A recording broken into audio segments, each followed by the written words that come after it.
Добар ден сите почитувани представници на медиумите, почитувани граѓани. СДСМ остро се спротивстава на скандалозниот предлог закон за изменување и дополнување на Законот за полиција, кој денеска во второ читање во собранието е предложен од Панче Тошковски.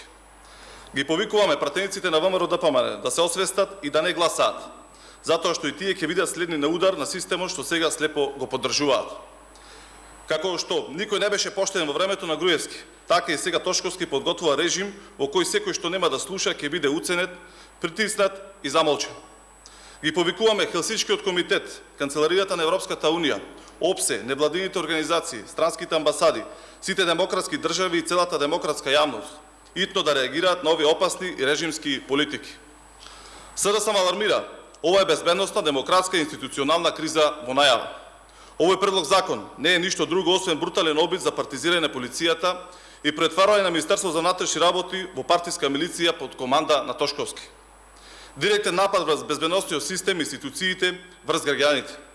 Се руши професионалноста, се укинуваат критериумите за образование и искуство, се отвара вратата за вдомување на партиски војници. Се урива системот на кариеро напредување, се бришат податоци, се амнестираат осудени и сомнителни кадри.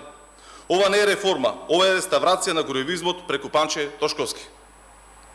Класичен режимски план за создавање на параполициски апарат, алатка за притисок, закани и политички прогон. План за враќање на времето на МВР и апсолутна партиска контрола, кога полицијата беше во функција на партијата, а не на граѓаните.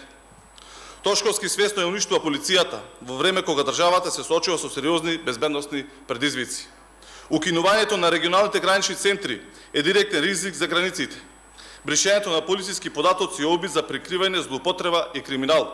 Зголемувањето на старосната граница за вработување е механизам за вдомување на партиски кадри. Полицијата мора да остане професионална, непартизирана и во служба на граѓаните. Секој чекор спротив на тоа е удар врз демократијата, безбедноста и иднината на државата. Благодарам.